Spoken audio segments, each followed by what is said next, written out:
I believed I was safe, until I realized the plant pot outside my door was turned exactly 1 degree every day. It truly began the night I saw the folder with my name on it on my neighbor's computer. Inside were hundreds of photos.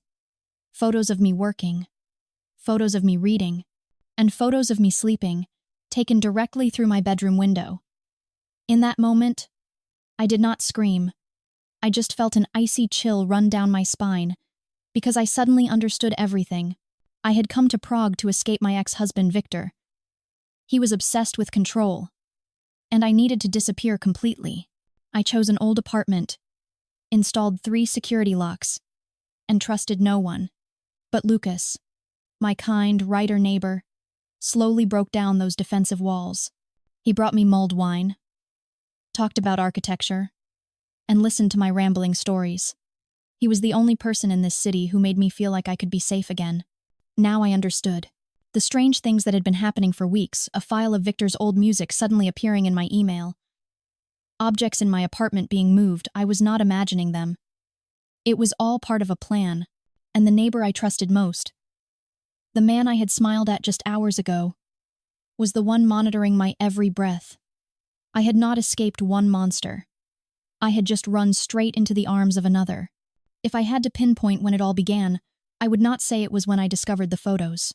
I would say it started during my first few days in Prague, as I was building a new life on a foundation of fear. That life had very clear rules. Rule number 1. 3 locks. Every night, I performed the ritual. The first lock, the second, and finally, the old brass lock that made a definitive click. I would rest my forehead against the door, feeling a false sense of security. That night, I heard footsteps. They were slow, deliberate, and coming up to my floor. My first instinct, as always, was Victor. My heart hammered against my ribs. Holding my breath, I crept to the door and looked through the peephole. I saw no one, only the dimly lit hallway, but I knew someone was standing out there. I stood motionless until the footsteps receded. I thought I had just escaped a threat, but in reality, the true danger had not yet shown itself. The next morning, on my way to work, I met him. He was sitting on the windowsill on the staircase, reading a book. He looked like a part of the city itself. Classic, intellectual, and completely harmless. As I passed, he looked up and smiled. "Gothic architecture?" he asked, glancing at the book I was clutching to my chest. "A perfect choice for Prague. This entire city is like a poem written in stone." That sentence made me pause. It was not a generic pleasantry. It showed that he paid attention. A part of me wanted to stop and talk, but fear won. I just nodded, said a brief hello, and walked away quickly. I thought I was being cautious. The only place I did not have to be cautious was at the office. There, I was not a woman on the run. I was an architect. That afternoon, I stood before my Czech colleagues, passionately presenting my plans for the restoration of an old library.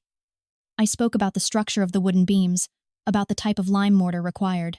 When I talked about my work, I was completely myself. Here, my competence was recognized. Here, I was safe. That safety lasted until the evening, when there was a knock at my door. It was soft. Just 2 knocks. But it was enough to make my heart drop. I looked through the peephole.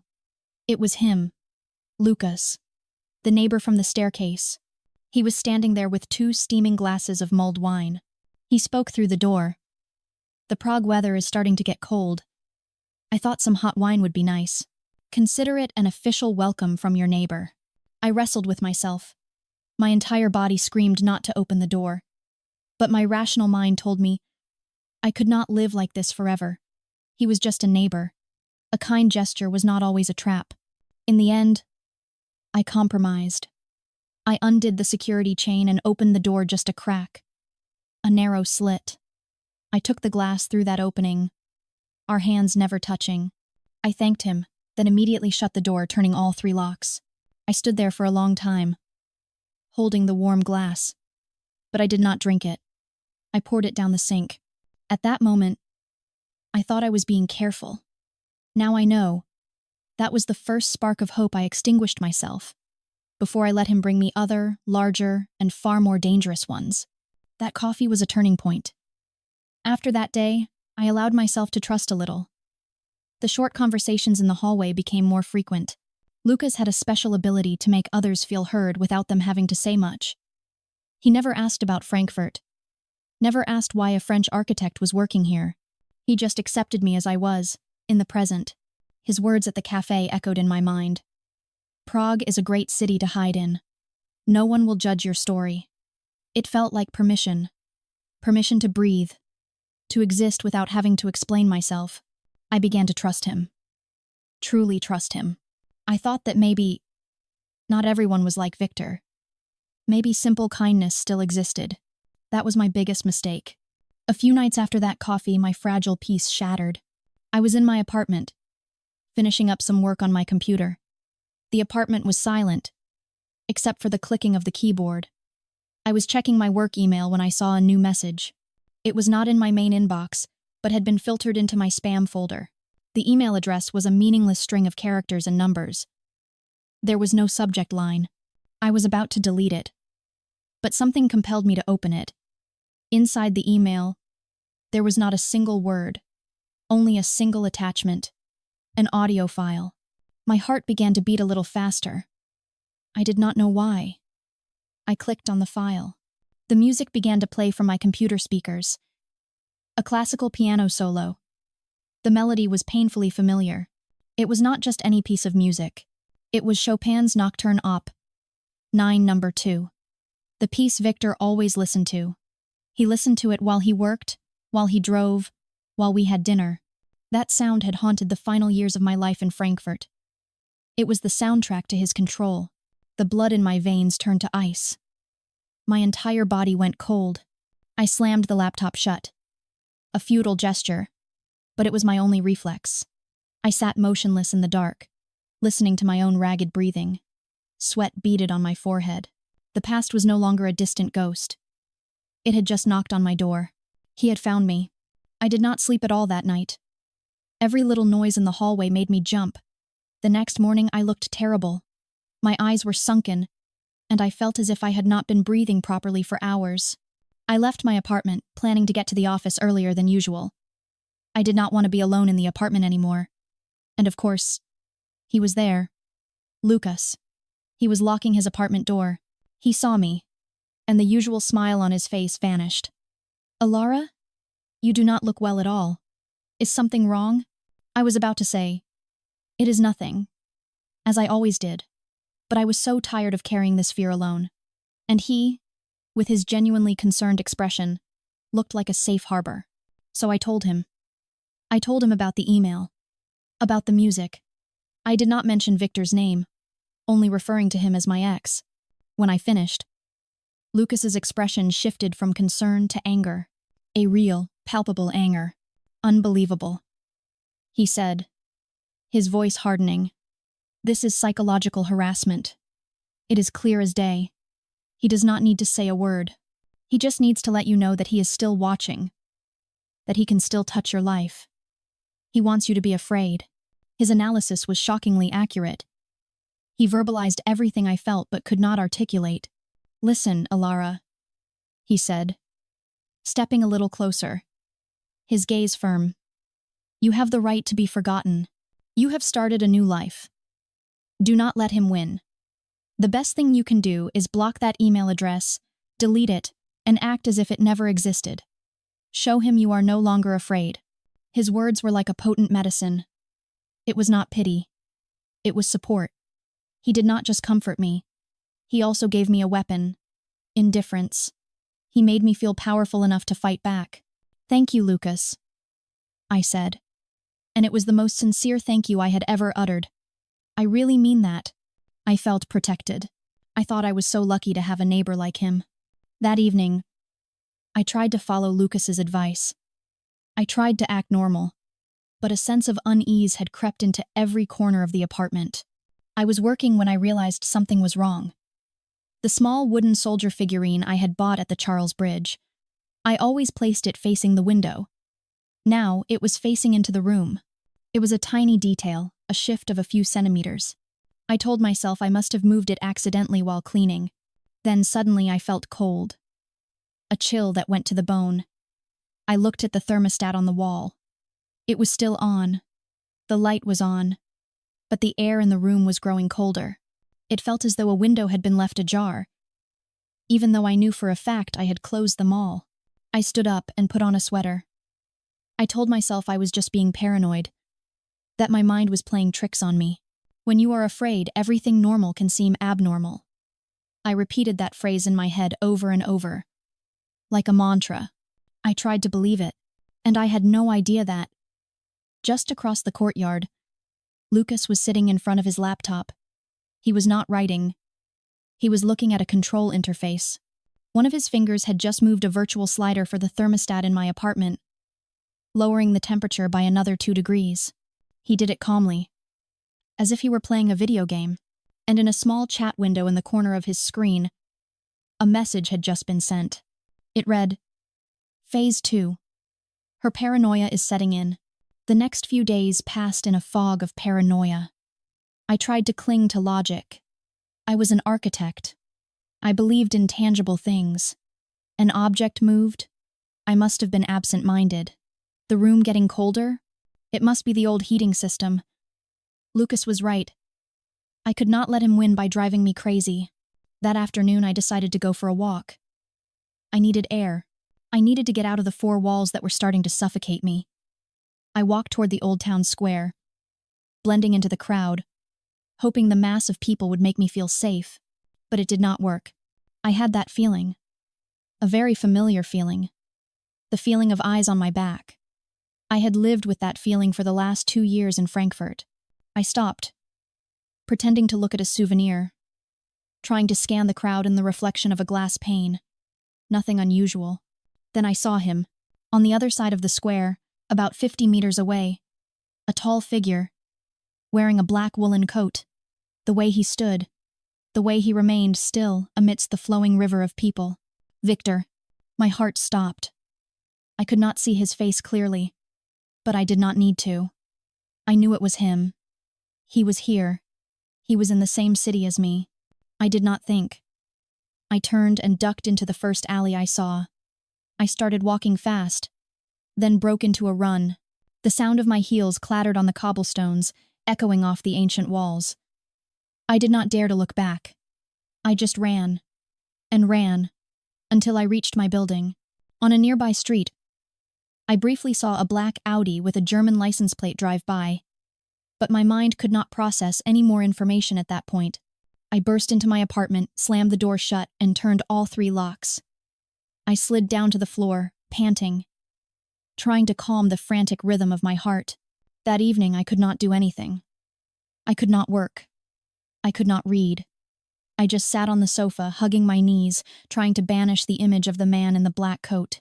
To distract myself, I opened my phone and looked through old photos. Pictures I had taken of architecture in Prague. I scrolled and scrolled, and then I stopped. There was a new photo album. I had not created it. The album's name was in Czech. Pohled z druhé strany. A view from the other side. My hands trembled. A sense of dread so profound it made me nauseous washed over me. I tapped on the album. The first photo appeared. It was me, sitting at my desk, in this very spot, probably a few days ago. The angle was from above, looking through my apartment window. I swiped to the next photo. It was me, reading on the sofa. The next photo. It was me, dozing off, my head resting on the arm of the chair. Dozens, maybe hundreds of photos. All taken without my knowledge. All from a single vantage point. The vantage point from the apartment opposite mine. Lucas's apartment. That feeling, it was not like the fear I had known before. It was worse. It was a complete collapse. The entire world I was trying to rebuild. The fragile trust I had just begun to foster. All of it shattered in an instant. The stalker was not some distant ghost. He was right here. So close. And in that exact moment, as I stared blankly at my phone screen, there was a knock on the door. Soft. Familiar. Elara? Are you okay? Lucas's voice came through the door. Still that same kind, concerned tone. "I just saw your lights flicker. Is everything all right?" I lifted my head and stared at the door. My lights had not flickered. It was an excuse. An excuse to get to me. The kindness. The understanding. The advice. The mulled wine. It was all an act. An elaborate performance designed to destroy me from the inside out. My blood ran cold. I had not escaped Victor's prison. I had just walked myself into another cage, one even more sophisticated and terrifying, and the warden was standing right outside my door. I did not answer Lucas. I just backed away, step by step, my eyes fixed on the door. His kind voice outside now sounded like the hiss of a snake. My breath caught in my throat. And then, the phone in my hand vibrated. The name that appeared on the screen made my blood freeze. Victor. He never called me. For months, there had only been silence or indirect threats. This was the first time. He knew. He knew I had found out. He was savoring this moment. My hand was shaking so much I almost dropped the phone. But I slid the button to answer. I needed to hear. "Hello, darling." Victor's cold, smug voice, so horribly familiar, came through the speaker. "Do you like your new friend, love? I chose the best possible company for you. Open the door for Lucas. It is time we had a proper talk." A proper talk. With Victor, that meant the end. I said nothing. I just hung up. And immediately after, Lucas's knocking stopped. It was replaced by a violent bang against the door. Then a second one. He was done pretending. He was breaking it down. Something strange happened. When the first blow landed, the paralyzing fear inside me suddenly vanished. It was replaced by something else. A cold, sharp clarity. I did not have time to panic. I only had time to act. I am an architect. I do not just look at buildings. I understand them. I remembered the original blueprints of this building that I had looked at when I first moved in. A professional habit. I remembered a small detail. A detail no one else would notice. The sound of splintering wood came from behind me. He was about to get in. I did not run to the main window. That was where he was watching from. I ran into the bedroom. The bedroom window looked out onto a narrow air shaft behind the building. About a meter below it was the corrugated metal roof of an old storage shed connected to the building. It was not a balcony. It was not a fire escape. But for me, it was the only way out. I grabbed the heavy wooden chair from the vanity. With all my strength, I smashed it against the window pane. Glass shattered everywhere. The sound was deafening. The cold night air rushed into the room. I did not hesitate. I climbed onto the windowsill, glancing down at the dim metal roof below. My heart was pounding, but not from fear. From adrenaline. I jumped. I landed hard. The metal groaning with a loud bang. A sharp pain shot through my ankle, but I did not care. The moment I was on my feet, I heard the main door to my apartment burst open. I did not look back. I started to run. I followed a narrow ledge, clinging to the old bricks. From there, I could climb onto a lower roof of the adjacent building. Below, in the alley, I heard shouting. "She is up there!" It was Lucas's voice. And then, I saw them. Lucas and a tall figure in a black coat, running out of the building's side entrance. Victor. He was really here. They chased me from below, yelling, pointing. But they did not understand. I did not know this city like a tourist. I knew it like an architect. I did not run on the main streets. I ran across the rooftops. I leaped over a courtyard that I knew was only a few meters wide. I slid down an awning, squeezing through a narrow passage between two buildings that only delivery people knew about. The city that had once been my invisible prison now became my labyrinth of escape. The ancient alleys, the moss-covered roofs, the secret passages, they were all my allies. I just kept running, not knowing where I was going, only that I had to get away from them. Away from the figures chasing me through the Prague night. I do not know how long I ran. My lungs burned. My ankle throbbed. But I did not stop. I only stopped when I saw the flag. The blue, white, and red of France, flying under a streetlight. The French embassy. My home territory. The last safe place. I ran to the gate, banging on it like a madwoman. My clothes were torn, my hands and legs scraped. When the security guard opened the gate, I nearly collapsed. I sat in a small, sterile office. They gave me a glass of water and a blanket. For the first time in hours, I realized I was shaking. Not from the cold, but from everything that had just happened. A man in a suit came to see me. He introduced himself as a member of the embassy's security staff. He asked what had happened, and I told him everything. About Victor, about Frankfurt, about the 3 locks, about Lucas, about the music, about the photos. I took out my phone. The screen was cracked from the jump, but it still worked. I opened the photo album named Poled Z Druhe Strani and showed it to him. I saw his expression change as he swiped through the photos. His initial skepticism vanished, replaced by grave seriousness. He did not interrupt me. He just listened. When I finished, the room was silent. That was the first time my story was heard and fully believed. A few weeks later, I was standing at Prague's main train station, Praha Hlavní nádraží. Everything was different. The long hair Victor had liked was now cut short. I wore a simple coat and a pair of sturdy boots. He no longer felt like Pri. Over the past few weeks, I had worked with the Czech police, the German police, and the embassy. My story, along with the evidence on my phone, had been enough for them to take action. I was standing on the platform, watching the people come and go, when my phone vibrated. It was a message from the lawyer the embassy had assigned to me. The message was short. They have arrested them both. Victor in Frankfurt, Lucas in Prague. Thanks to Europol's cooperation, you are safe now. I read the message twice. Safe now. A wave of relief so powerful it almost buckled my knees washed over me. But I stood firm. I took a deep breath, the cold station air filling my lungs. The train whistle blew, announcing its imminent departure. I was not going back to France, nor was I staying in Prague. I was going somewhere new, a place of my own choosing, a place with no past. I picked up my single bag and stepped onto the train. As the train slowly began to move, I did not look back. I did not want to see the beautiful, haunted city of Prague again. I only looked forward, through the window, toward the opening horizon. My escape was truly over. And this time, I was not running from anything. I was running toward my own future.